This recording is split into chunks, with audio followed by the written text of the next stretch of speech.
ನಮಸ್ಕಾರ ಸ್ನೇಹಿತರೆ.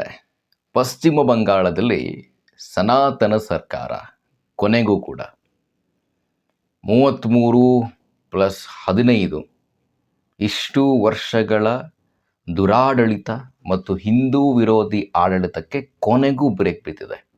ಕೊನೆಗೂ ಅದರಲ್ಲೂ ಈ 1.5 ದಶಕ ಏನಿದೆ 2011ರಿಂದ 26 ಅದಕ್ಕೆ ಕೊನೆ ಬಿದ್ದಿರೋದಂತೂ ದೇಶದ ಪ್ರತಿಯೊಬ್ಬ ಹಿಂದೂ ಕೂಡ ಸಂತೋಷ ಪಡಬೇಕು, ಸಂಭ್ರಮವನ್ನು ಪಡಬೇಕು. ನಿನ್ನೆ ಹೇಳಿದ್ದೆ, ಪಶ್ಚಿಮ ಬಂಗಾಳಕ್ಕೆ ಯೋಗಿ ಆದಿತ್ಯನಾಥ್ ರೂಪದಲ್ಲಿ ಸುವೇಂದು ಅಧಿಕಾರಿ ಅಂತ ಹೇಳಿ. ಅದರ ಅವಶ್ಯಕತೆಯೂ ಕೂಡ ಇತ್ತು. BJP ಸರ್ಕಾರ ಬರೋದು ಮಾತಿರಲ್ಲ, ಇವತ್ತು ಸ್ಪಷ್ಟವಾಗಿ ಕಾಣಿಸ್ತಾ ಇದೆ. ಅದು ಪ್ರಮಾಣ ವಚನ ಸ್ವೀಕಾರ ಸಂದರ್ಭದಲ್ಲಿ ಸುವೇಂದು ಅಧಿಕಾರಿ ಕೇಸರಿ ಕುರ್ತಾ, ಕೆಂಪು ತಿಲಕವನ್ನು ಧರಿಸಿದರು.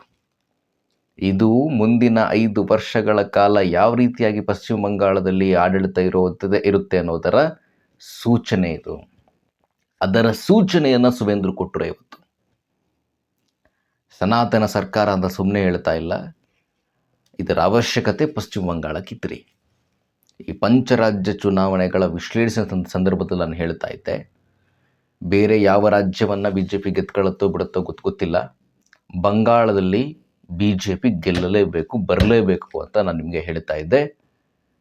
ಯಾಕಂತ ಹೇಳಿದ್ರೆ, ಬಾಂಗ್ಲಾದೇಶ ಅಲ್ಲೇ ಪಕ್ಕದಲ್ಲಿರುವಂಥ ರಾಜ್ಯ, ಪಶ್ಚಿಮ ಬಂಗಾಳ ಕೂಡ ಅಲ್ಲಿ ಗಡಿಯನ್ನು ಹಂಚಿಕೊಳ್ಳುತ್ತೆ.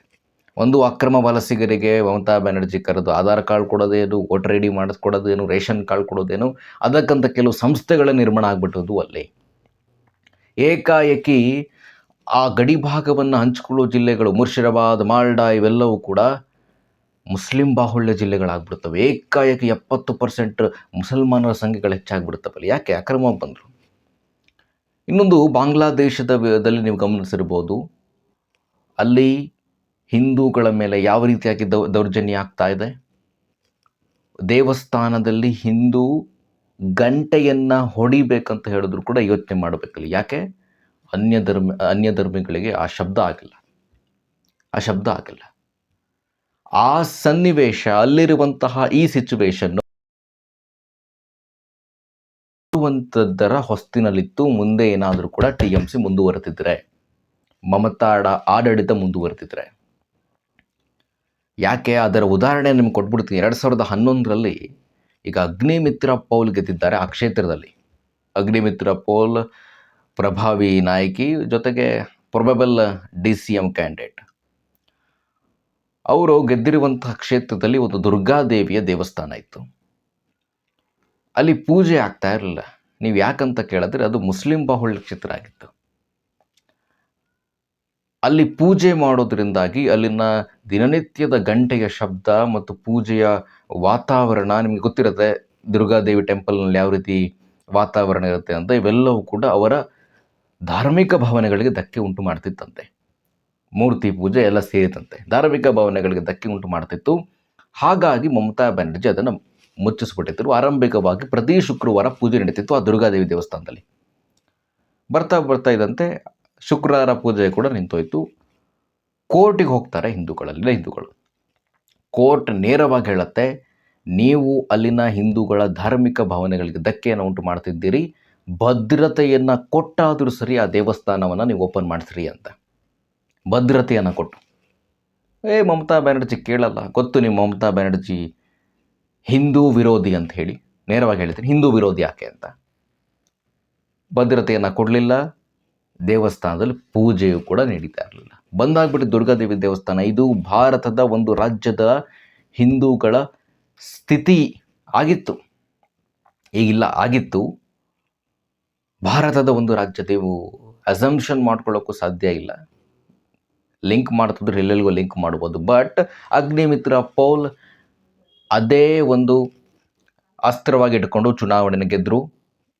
ಎಲ್ಲಿ ಯಾವಾಗ ಮತಗಟ್ಟೆಯಿಂದಲೇ ಅಗ್ನಿಮಿತ್ರ ಪೌಲ್ ಮತಗಟ್ಟೆಯಲ್ಲಿ ಅವರು ಗೆದ್ದಿರುವ ಘೋಷಣೆ ಆಗ್ತಿದ್ದಂತೆ, ಸರ್ಟಿಫಿಕೇಟ್ ಸಿಗ್ತಿದ್ದಂತೆ ಡೈರೆಕ್ಟ್ ರ್ಯಾಲಿ ಮುಖಾಂತರ ದೇವಸ್ಥಾನಕ್ಕೆ ಬಂದರು. ಓಪನ್ ಮಾಡಿದ್ರು ದೇವಸ್ಥಾನವನ್ನು, ವಿಶೇಷ ಪೂಜೆ ಮಾಡಿದ್ರು, ಪಟಾಕಿ ಸಿಡಿಸಿದ್ರು. ಇದೇ ಬದಲಾವಣೆ ಪಶ್ಚಿಮ ಬಂಗಾಳಕ್ಕೆ ಬೇಕಿತ್ತು, ಆಯಿತು. ಇದೇ ಬದಲಾವಣೆ ನಾವು ಕೇಳ್ತಾ ಇದ್ದು ಪಶ್ಚಿಮ ಬಂಗಾಳದಲ್ಲಿ. ಅಲ್ಲಿಂದ ಬರ್ತಾ ಇರುವಂತಹ ವಿಡಿಯೋಗಳನ್ನು ನೋಡ್ತಾ ಇದ್ರೆ ನಿಜಕ್ಕೂ ಕೂಡ ಕಣ್ಣಲ್ಲಿ ನೀರು ಬರುತ್ತೆ ರೀ. ನಾನು ಅಂದ್ಕೊಂಡಿದ್ದೆ ಈ ಆರಂಭಿಕವಾಗಿ ಪಶ್ಚಿಮ ಬಂಗಾಳದ ಕವರ್ ಮಾಡ್ತಾ ಇರಬೇಕಾದ್ರೆ, ಪಶ್ಚಿಮ ಬಂಗಾಳದಲ್ಲಿ ಬಿ ಜೆ ಪಿ ಬರೋದು ಬಹಳ ಕಷ್ಟ. ಯಾಕಂದರೆ ಅವರು ಹಿಂದೆ ಕಮ್ಯುನಿಸ್ಟಿಗೆ ಓಟ್ ಹಾಕಿದ್ದಾರೆ, TMCಗೆ ಓಟ್ ಹಾಕಿದ್ದಾರೆ. ಅವರಿಗೆ ಭಯದ ವಾತಾವರಣನ ಬಿಟ್ಟು ನೋಡೋದಾದ್ರೆ ಅವರಿಗೆ ಬಿ ಜೆ ಪಿ ಕಡೆ ಅಷ್ಟೊಂದು ಅಲೆ ಇಲ್ಲ. ಅಲ್ಲಿ ಅವರಿಗೆ ಹಿಂದುತ್ವದ ರಾಜಕಾರಣ ಬೇಕಾಗಿಲ್ಲ, ಹಿಂದೂಗಳ ರಕ್ಷಣೆಯ ಅವಶ್ಯಕತೆ ಕೂಡ ಅವ್ರಿಗೆ ಇಲ್ಲ ಅನಿಸುತ್ತೆ.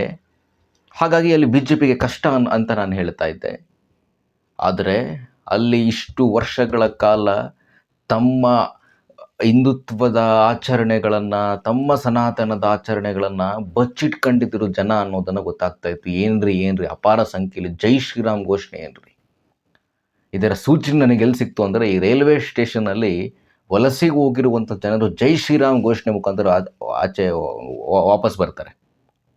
ಆಗ ನಿಂದ ಶುರುವಾದಂತಹ ಈ ಹಿಂದೂ ಪರ್ವ ಎಲ್ಲ ಹಿಂದೂಗಳು ಸೇರಿ ಇವತ್ತು ಮಮತಾ ಬ್ಯಾನರ್ಜಿನ ಮನೇಲಿ ಕೂರಿಸಿದಾರಲ್ಲ, ಬದಲಾವಣೆ ಅಂತ ಆದರೆ ಹಿಂಗಾಗಬೇಕು. 207 ಡಬಲ್ ಡಿಜಿಟಲ್ಲಿ 87 ಅನಿಸ್ತು ಮಮತಾ ಬ್ಯಾನರ್ಜಿಗೆ ಎತ್ತಿರುವಂಥದ್ದು.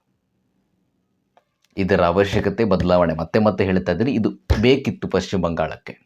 ಪಶ್ಚಿಮ ಬಂಗಾಳದಲ್ಲಿ ಆ ಆಡಳಿತ ಮುಂದುವರೆದಿದ್ದರೆ, ಆ ಎಕೋಸಿಸ್ಟಮ್ ಮುಂದುವರೆದಿದ್ದರೆ ನಿಧಾನಕ್ಕೆ ಬೇರೆ ರಾಜ್ಯಗಳಿಗೆ ಅದು ಆಕ್ರಮಿಸ್ಕೊಳ್ತಾ ಇತ್ತು. ಅದಕ್ಕೆ ಪಶ್ಚಿಮ ಬಂಗಾಳದಲ್ಲೇ ಮತದಾರ ಬ್ರೇಕ್ ಹಾಕಿರುವಂಥದ್ದು.